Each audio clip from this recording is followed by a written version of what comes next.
जूं, जिसका नाम सुनते ही हमारे सिर में खुजली होनी शुरू हो जाती है। बचपन में आप में से कई लोगों को जूं की समस्या का सामना करना पड़ा होगा, लेकिन जूं असल में इंसान के बालों में ही क्यों रहती है और यह बालों में जीवित कैसे रहती है? जूं को खत्म करना इतना मुश्किल क्यों होता है? जूं आखिर सिर तक पहुंचती कैसे हैं और इसे कैसे हटाया जा सकता है? आज हम जूं के जीवन चक्र से लेकर उससे संबंधित कई रोचक तथ्य आपको बताने वाले हैं। बस आप वीडियो में आखिर तक हमारे साथ बने रहें। जूं को बहुत से लोग लीख भी कहते हैं, लेकिन असल में दोनों बहुत अलग अलग होते हैं। जूं के अंडों और उनके बच्चों को लीख कहा जाता है। यदि किसी इंसान के बालों में जूं हो जाएं, तो खुजली करते करते उसका बुरा हाल हो जाता है।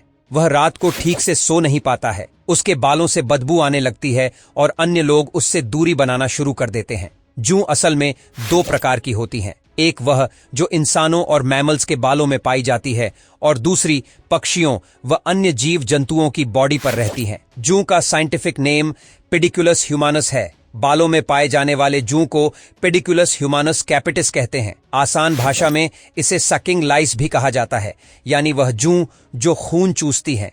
वहीं शरीर पर रहने वाली जूं को बॉडी लाइस या फिर बाइटिंग लाइस कहा जाता है। यह जूं खून चूसने की बजाय चबाती है। जूं को परजीवी यानी कि पैरासाइट भी कहा जाता है। अब आप सोच रहे होंगे कि भला कोई जूं इंसान के शरीर तक कैसे पहुंच जाती है? तो दोस्तों, कई तरीकों से जूं बालों तक पहुंच सकती है। जूं एक सिर से दूसरे सिर में बहुत तेजी से ट्रांसफर होती है। साथ में रहने से, साथ में खाने से, सोने से, समय बिताने से जूं सिर तक पहुंच जाती है। जूं वाले लोगों की चीजें जैसे कि तौलिया, कंघी या कपड़े इस्तेमाल करने से भी जूं आपको अपना शिकार बना सकती हैं। इसके अलावा बालों में गंदगी रहने और साफ सफाई पर ध्यान न देने के कारण भी जूं की समस्या का सामना करना पड़ जाता है। जूं का जीवन चक्र एक अंडे से शुरू होता है। एक मादा जूं दिन में 5 से 10 अंडे देने में सक्षम होती हैं। ऐसे में आप अंदाजा लगा सकते हैं कि यह कितनी तेजी से विकास करती है। जूं का अंडा पीला या सफेद रंग का होता है और यह इतना छोटा होता है कि इसे आंखों से देखना काफी मुश्किल होता है। जूं के अंडों को निट्स कहा जाता है।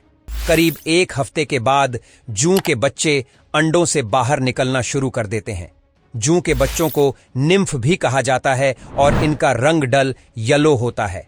पैदा होते ही जूं के बच्चे खून चूसना शुरू कर देते हैं। करीब 1 हफ्ते में बच्चे अपनी युवावस्था में पहुंच जाते हैं। यह लंबाई में 0.8 mm से लेकर 2 mm के बीच होते हैं और इनका डायमीटर 0.3 mm का होता है। इनकी शेप थोड़ी ओवल होती है। जूं का जीवन चक्र करीब 30 दिनों का होता है। एक महिला के शरीर में जूं 25 से 30 दिनों तक जीवित रह सकती है, तो वहीं पुरुषों में इनकी लाइफ स्पैन कम देखने को मिलती है। पुरुषों के सिर में जूं आमतौर पर 20 दिनों तक जिंदा रह सकती हैं। जूं जब इंसान का खून चूसती है तो वह अपना स्लाइवा खोपड़ी में इंजेक्ट करती रहती है और यही वजह है कि इंसान के शरीर में खून के थक्के यानी कि क्लॉटिंग नहीं होती। जूं के पंजे काफी ज्यादा मजबूत होते हैं। इनके 6 पैर होते हैं और इनकी पकड़ भी काफी ज्यादा मजबूत होती है। जूं को बालों से निकालना इसीलिए इतना मुश्किल होता है क्योंकि यह स्किन को बुरी तरह से जकड़े रहती है। आप शायद सोच रहे होंगे कि जूं बालों में ही क्यों रहती हैं? खून तो अन्य हिस्सों से भी चूस सकती है। तो दोस्तों, असल में जूं गर्म हिस्सों में रहना ज्यादा पसंद करती हैं और गर्म जगहों में ही यह तेजी से प्रजनन भी करती हैं। बालों के भीतर अधिकतर समय गर्माहट बनी रहती है और जितने घने बाल होंगे उतनी ही तेजी से जूं का विकास होगा। कहा जाता है कि भारत में जूं अमेरिका से आई है, लेकिन अमेरिका और अफ्रीका में आज जूं की समस्या बहुत ही कम हो गई है। आपको जानकर हैरानी होगी कि एक बार अफ्रीका के कई हिस्सों में जूं की समस्या बहुत बढ़ गई थी और इससे बचने के लिए लोगों ने अपने सिरों में DDT पाउडर लगाना शुरू कर दिया था, जो एक प्रकार का पेस्टिसाइड होता है।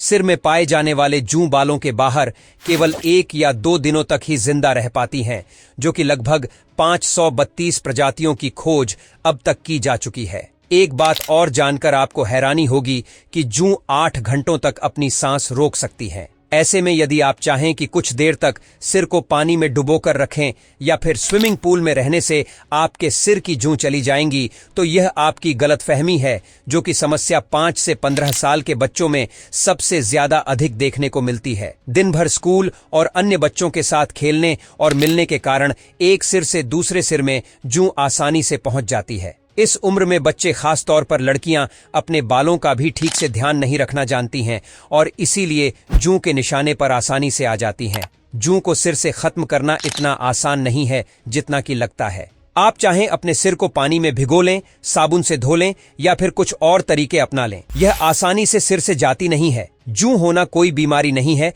बल्कि यह एक सामान्य सी प्रक्रिया है। साथ ही जूं होने से इंसान के स्वास्थ्य पर भी ज्यादा असर देखने को नहीं मिलता, लेकिन जूं होने के कारण इंसान दिन भर बेचैन रहता है। उसके बालों में खुजली होती रहती है, वह रात को ठीक से सो नहीं पाता है और उसके बालों में से बदबू भी आने लगती है। जिसके सिर में जूं होती हैं, कोई भी उसके आसपास रहना या बैठना पसंद नहीं करता है। इसलिए सिर से जूं को निकालना बहुत जरूरी है। सिर से जूं को निकालने के कई तरीके हैं। एक तरीका जो आपकी मम्मी ने बचपन में जरूर अपनाया होगा, वह है कंघी से बाल बनाना। कंघी के दांत बहुत बारीक होते हैं और उनमें जूं और लीख आसानी से फंस जाती हैं। इसे जूं निकालने का एक पारंपरिक तरीका भी कहा जा सकता है। कई दिनों तक रोजाना कुछ देर कंघी करने से जूं की समस्या से काफी हद तक निजात मिल जाती है। सिर से जूं को पूरी तरह से निकालने के लिए साफ सफाई का विशेष ध्यान रखें। समय समय पर अपने बालों को धोते रहें।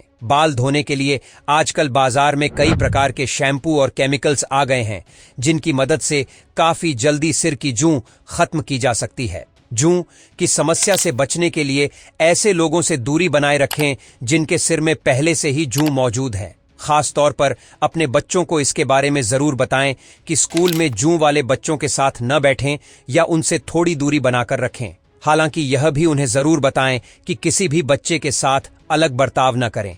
ऐसा बर्ताव करें कि उसे ऑकवर्ड भी न लगे और आप जूं से भी बच जाएं। सिर से जूं खत्म करने के लिए आप डॉक्टर्स की भी सलाह ले सकते हैं। कई बार जूं के कारण बालों के अंदर सड़न होने लगती है, वह बांस मारने लगते हैं। सिर में पिंपल्स और दाने भी निकल आते हैं। यदि ऐसी कोई समस्या हो तो तुरंत ही डॉक्टर से परामर्श लें। जूं निकालने के लिए आप नीम के पेस्ट का भी इस्तेमाल कर सकते हैं। कुछ नीम की पत्तियां लें और उन्हें पीस कर पेस्ट बना लें। अब वह पेस्ट कुछ देर के लिए अपने सिर में लगाकर रखें और थोड़ी देर बाद शैम्पू की मदद से बाल अच्छी तरह से वॉश कर लें। कुछ दिन तक ऐसा करने से जूं से निजात मिल जाएगी। इसके अलावा सिर में आप टी ट्री ऑयल का भी इस्तेमाल कर सकते हैं। इससे भी जूं की समस्या में काफी राहत मिलती है। तो दोस्तों, यह थी जूं के बारे में पूरी जानकारी। दोस्तों, मुझे यकीन है कि आज से पहले जूं के बारे में इतनी बारीकी से आपको किसी ने नहीं बताया होगा और न ही कभी इतनी जानकारी आपको कहीं पढ़ने को मिलेगी। अगर आपको आज की यह वीडियो पसंद आई तो प्लीज इस वीडियो को अधिक से अधिक शेयर करें, लाइक करें और कमेंट में जरूर बताएं कि क्या आपके सिर में कभी जूं थी या नहीं। हमें आपके कमेंट का इंतजार रहेगा। तो दोस्तों, आज के लिए बस इतना ही। आपसे फिर मिलेंगे एक नए वीडियो और ढेर सारी रोचक जानकारी के साथ। तब तक के लिए नमस्कार।